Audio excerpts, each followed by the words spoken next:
روزوں کا مہینہ رمضان کا مہینہ ہے، جس میں قرآن اول نازل ہوا، جو لوگوں کا رہنما ہے اور جس میں ہدایت کی کھلی نشانیاں ہیں اور جو حق و باطل کو الگ الگ کرنے والا ہے۔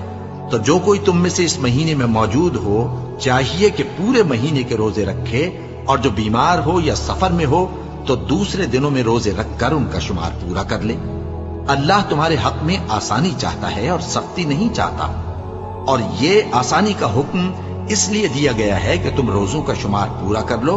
اور اس احسان کے بدلے کہ اللہ نے تم کو ہدایت بخشی ہے، تم اس کو بزرگی سے یاد کرو اور اس کا شکر کرو۔ اور اے پیغمبر، جب تم سے میرے بندے میرے بارے میں دریافت کریں تو انہیں معلوم ہو